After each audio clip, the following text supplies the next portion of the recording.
So our today's topic of discussion is hemoglobin chemistry. So first of all, what is hemoglobin? Hemoglobin is a conjugated protein that is present in the RBCs, and it is made up of globin, which is a polypeptide chain, and heme, which acts as the prosthetic group. So firstly, let's talk about heme. Heme is a derivative of porphyrin, which are nothing but cyclical compounds formed by the fusion of 4 pyrrole rings linked by methynyl bridges. So in the diagram we can see these are the pyrrole rings and these are the methynyl bridges. Iron atom is present at the center and therefore it is said to be ferroprotoporphyrin. The pyrrole rings are named as first, second, third, fourth, and the bridges are named as alpha, beta, gamma and delta. So the pyrrole rings are named as first, second, third and fourth, and the bridges are named as alpha, beta, gamma and delta. Now based upon the order of substituents which are present from position number 1st to 8, there are different type of porphyrins. When the substituent groups have symmetrical arrangement, that is, the substituent groups present on position number 1, 3, 5 and 7 and 2, 4, 6 and 8 are same, then they are said to be the first series. For example, in the table we can see uroporphyrin 1 has got acetyl present on position number 1, 3, 5 and 7 and propionyl present on position number 2, 4, 6 and 8. Therefore, it is the first series. Now, the third series have an asymmetrical distribution of the substituent groups. That is, the substituent groups present on position number 1, 3, 5 and 8 are same and 2, 4, 6 and 7 are same. For example, in coproporphyrin 3. Type 3 is the most predominant in biological systems. Now this diagram shows the structure of heme, which is protoporphyrin 3. So here we can see that substituent group present on position number 1, 3, 5 and 8 is methyl, on position number 2 and 4 is vinyl, and on position number 6 and 7 is propionyl. The normal level of hemoglobin in adult male is 14 to 16 grams per deciliter. In females, it is 13 to 15 grams per deciliter. Now, there can be different types of hemoglobin based upon the type of globin chain present in it. So, the first one is HbF, that is fetal hemoglobin, which consists of 2 alpha and 2 gamma chain. HbA2, which consists of 2 alpha and 2 delta chain. HbA, which consists of 2 alpha and 2 beta chains. Now, the normal adult blood contains 97% HbA, 2% HbA2 and 1% HbF. Alpha chain is present on chromosome number 16 and beta chain is present on chromosome number 11. This diagram shows the structure of hemoglobin. Here the pink circle represents the globin chain and the blue rectangle represents the protoporphyrin ring. Now since 4 subunits or 4 polypeptide chains are present in a hemoglobin molecule, therefore 4 heme residues are present. मतलब 4 सब units होते हैं एक polypeptide एक haemoglobin molecule में, इसकी वजह से 4 हीम रेसिड्यूज भी होते हैं, यानी कि एक हीम रेसिड्यू होता है फॉर 1 सब unit. An iron atom occupies the central position and it is present in the reduce state. Reduce state मतलब वो फेरस फॉर्म में प्रेजेंट रहेगा.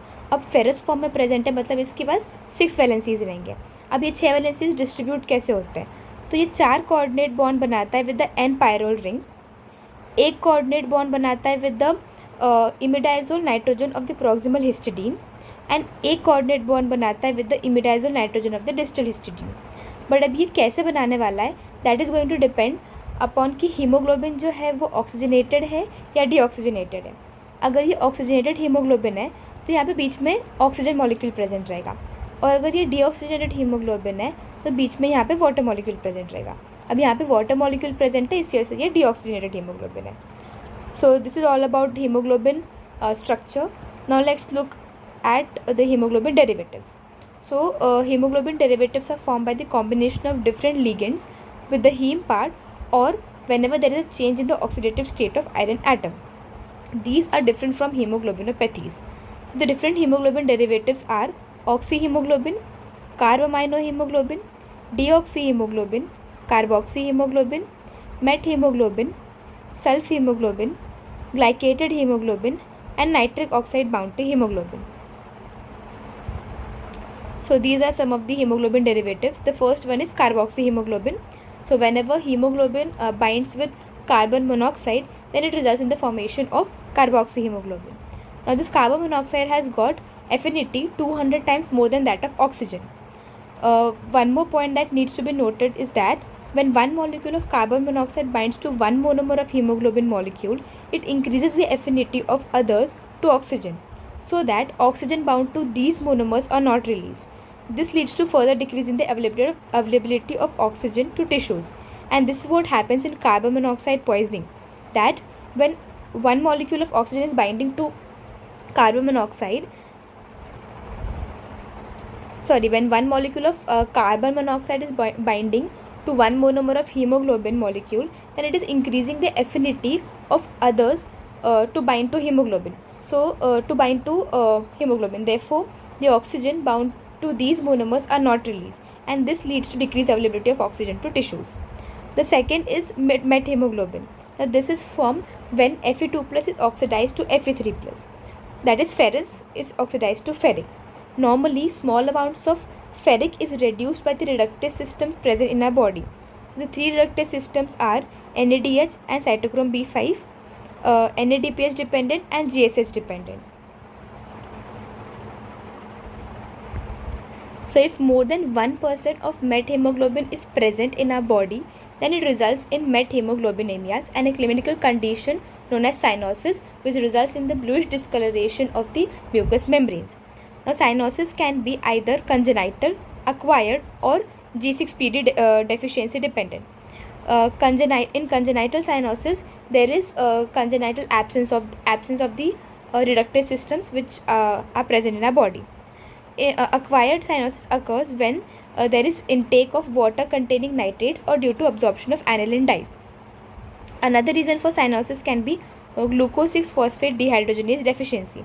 Now, why glucose 6-phosphate dehydrogenase deficiency results in methemoglobinemia? This is because G6PD is an enzyme that is required in HMP shunt pathway, and HMP shunt pathway is required for NADPH production. Now, since we have learned that NADPH is one of the reductase systems, so absence of this enzyme, that is G6PD, results in methemoglobinemia. So that's it. Thank you.